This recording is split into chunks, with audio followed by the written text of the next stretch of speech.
everybody, we are Wartorn Creative. I'm Jared, joined by Gavin and Brad, and we're here to talk about... Whoa.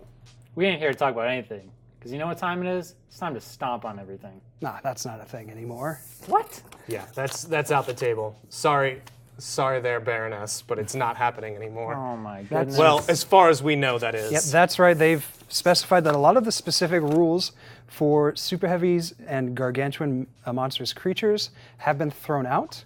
So we want to talk about that, and we can just speculate.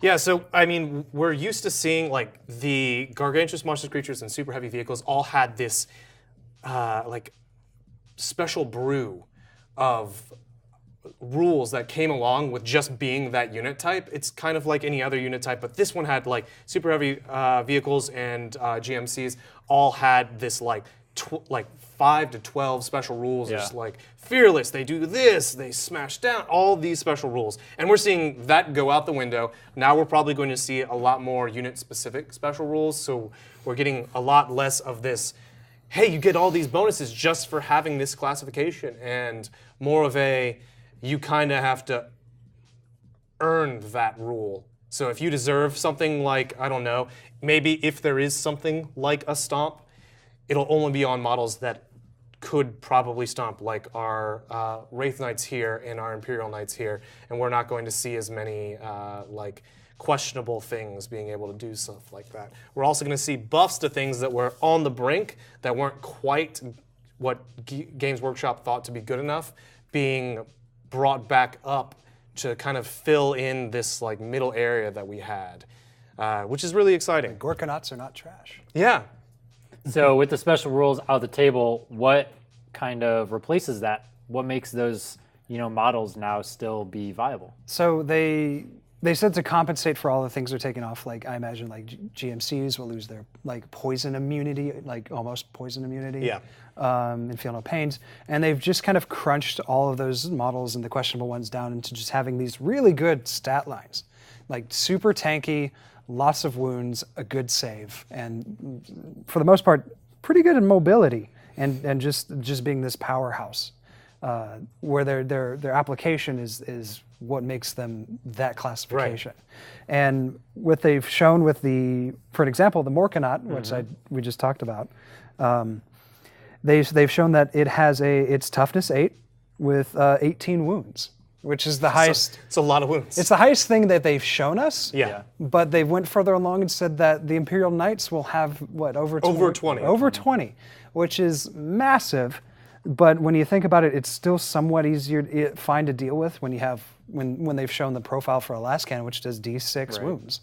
So now on this chart, you see some stars, and we know now that the vehicle damage table is out the window. There's no more like armor values or anything like that. It's all done by wounds, but they can't just walk all over you per se. There is, consequences as they're getting hurt and their wounds are lowering. We're not all star players all game until we're dead. We're getting a little worn down as we take damage, a la the behemoths from Age of Sigmar, where as we take wounds, maybe something starts to go down. I think the Morkanaut had a really good example of how slow it moves. I mean, to start off 10 to from 10 to 18 wounds, it has. Yeah, it's got 8-inch movement, which is really solid. That's some good movement. You're moving faster than a Space Marine. It's faster than what it used to move, which is only 6. Which is only 6, and so it's getting into combat when it wants to. It's tearing apart dudes as it needs to. But as it takes wounds, it starts to slow down to the point where it's only moving 4 inches when it's only got 1 to 4 wounds left. And it's only hitting on a 5 in melee and has less attacks. Exactly. Yeah.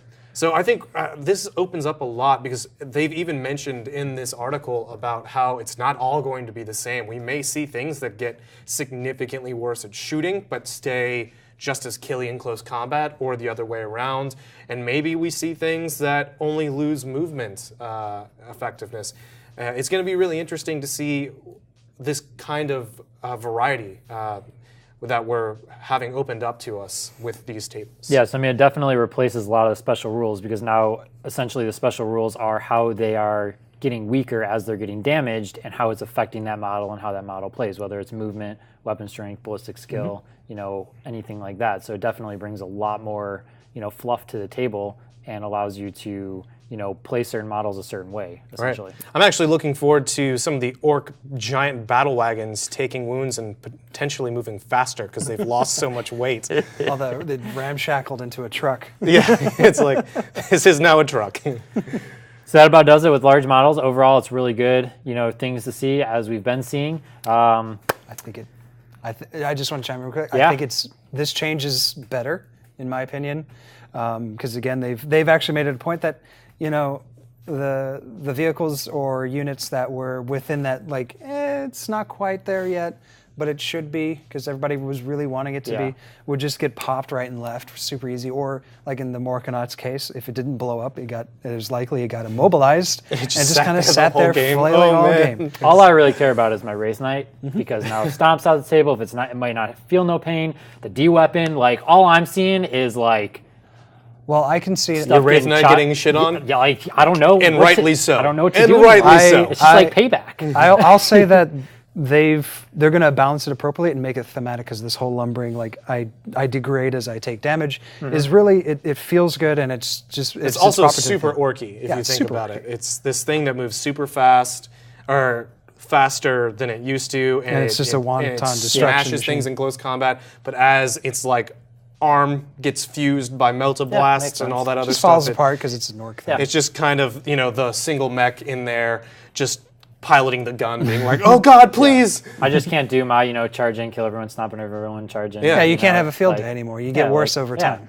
It's I actually have to play the game. I can't just run all over the Go figure, Eldar with Wraith Knights having to play on the same plane. Yep. Oh no. Unfortunately. That is when we go to Tau. All right, so that about does it for large models.